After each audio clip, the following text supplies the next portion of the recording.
Hello and welcome to the Climbing Daily Friday Gear Show. Now here at EpicTV we have people working for the shop who have a fantastic knowledge base on different types of climbing gear. Now one of those people is Jake Chapman. He's a copywriter here and he knows a lot about climbing shoes. So I thought I'd get him on to talk to you guys about what to look for when buying a new shoe. So without further ado, let's get Jake in here on the sofa and have a chat about shoes. Hello mate, how you doing? Good mate, how are you? Very good. Welcome to the sofa. You are in a privileged position. Thank you. Not many people have sat here apart from me. It's a lovely spot. So Jake, you wrote an article sort of looking at what people should be looking at when buying a shoe, and what struck me about it was there's things in there that I hadn't got a clue about. So let's start at the beginning. Take me through what I should be looking for. Okay, so first things first, let's talk about the shape of the last on a shoe. So a lot of people think about the profile of a shoe. And basically, so you get a flat shoe like this, it's kind of like a beginner's shoe. You get a little bit more downturn, it's good for like steep and overhangs. But the thing people look less at is the shape of the last. And you basically get, so this is really low asymmetry, and it ranges from low asymmetry to high asymmetry. And so a low asymmetry will be really comfortable, you can wear it all day long. And then if you get something like this, which you can see, it basically twists the foot out of shape, and it basically puts more power through the big toe, so it's a bit more precise on holds. It's really good for anything with just really small holds. So the last of a shoe is the bottom section of it? Yes. Okay, so sort of the sole section of it.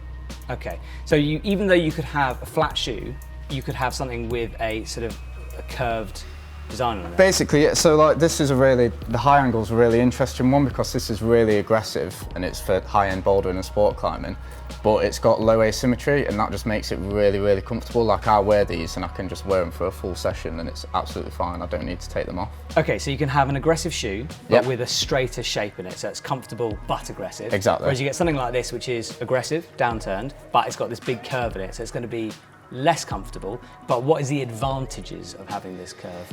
The advantage of having this curve is just points to the big toe, so it's just much more precise. So if you're climbing anything with really, really small, so it's like high-end climbing basically. Anything with really, really small holds, you're just going to be able to stand on really small features. But the disadvantage is it just makes it a lot more uncomfortable. So you're not going to want a high asymmetry on really long climbs because you're just going to have to keep taking the shoe off. And presumably not all people's feet will fit into that kind of curved shape, or is it just something you need to get used to? It's just something you need to get used to. So when you start out, you will get a shoe like this, which is quite straight, and then as your feet strengthen, you can then go up to something a little bit more aggressive. So we've looked at the last of the shoe, the shape of the bottom of it. What's the next thing I should look out for? So the next thing is the stiffness of the midsole. So the stiffer a midsole is, the better it's going to be for all-day climbing, the better it's going to be for standing on edges because it basically creates a stiff platform for the foot to stand on. And a softer midsole is going to be a bit better for bouldering because you can bend and flex the shoe, you can do things like toe hooks, and you can also smear a little bit better. So an example of that, we've got the Miura XX, and this is it's quite an aggressive shoe, and it's got, you know, fairly asymmetric lasts, but it's also got quite a stiff midsole. And basically what that means is it's really good for long and overhanging sport climbs where it's going to not only be able to perform on the steep sections, but it's going to support the foot all the way through it so you don't burn out too quickly.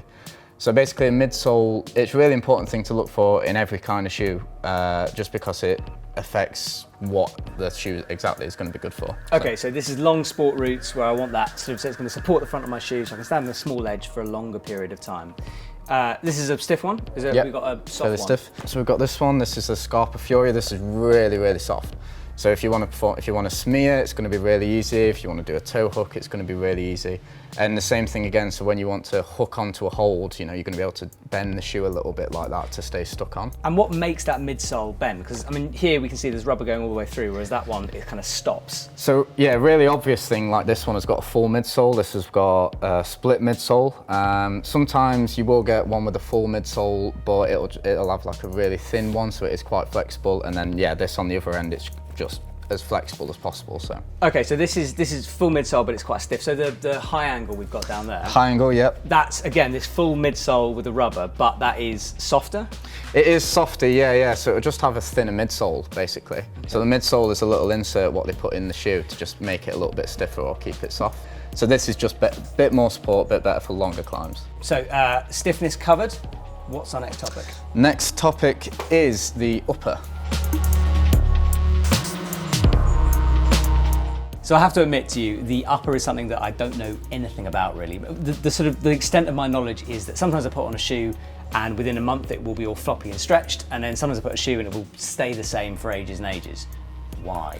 Yeah, it can be quite confusing and not a lot of people know like why uppers stretch. So basically there's 3 types of uppers. So you've got suede and leather, that will stretch up to a full size. You've got lined suede and leather, that'll stretch about half a size, and then you've got synthetic, which doesn't stretch at all. Basically when they first made climbing shoes, everything was made with suede and leather. And it was really, really comfortable because it molds to the shape of your foot, it feels really custom. But the problem was, after heavy use, the shoes start to lose the shape. So they introduced linings, and linings are basically just a bit of non-stretchy material. They put it on the inside of the shoe and it reduces the stretch. But the disadvantage of that was that by placing extra material in between your toe and the rock, it reduces the sensitivity of the shoe. So then they introduced synthetic, and synthetic's really good because you can take a shoe out of the box, you don't need to break it in, it's going to last a really long time because it doesn't lose its shape. But you're never going to have that same sort of feel, you're never going to have the same sort of performance or custom fit as a lined upper, a natural upper. So if you're a boulderer, for example, and you want something like the most sensitive you can find, you're not going to want like a lined shoe, or at least a lined shoe in the toe section. So the Squam is quite a good example of this because it's a mix of everything. And this is what a lot of brands are doing nowadays to get like a balance of everything. So this has got suede leather and microfiber upper, and it's lined in the front and back, and basically that just balances performance, it doesn't reduce sensitivity too much, and it's still going to last quite a while. Okay, so I'm buying a shoe, I go onto the EpicTV website shop because it's the best place to go. And you write because you write these descriptions for these shoes, so you put in the description if it's synthetic, if it's unlined, exactly, and how much it's going to stretch. Exactly, yeah. So it'll just say upper, what it's made of, and then I'll say, you know, bear in mind it's going to stretch this much, bear in mind it's going to be a little bit less sensitive. So yeah, if you go on, it'll be really easy for you. Okay, perfect, thanks, because I'm still, it should just be written on the outside of it. It should really, yeah. I think we should tell La Sportiva. Oh, I'll have a word. All right, I understand uppers a little bit more than I did. Are we done, or is there anything else? There's one more thing, and it's the sensitivity.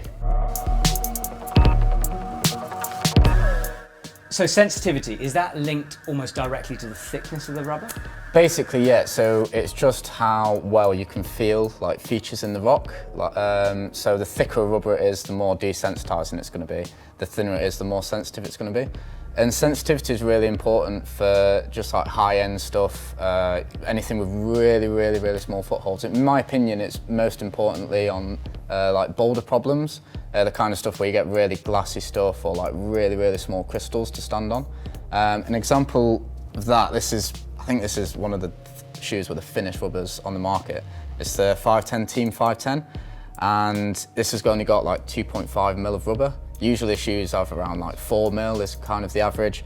So this is going to be really good for standing on really, really, really small holds, but it's going to wear down quite quickly.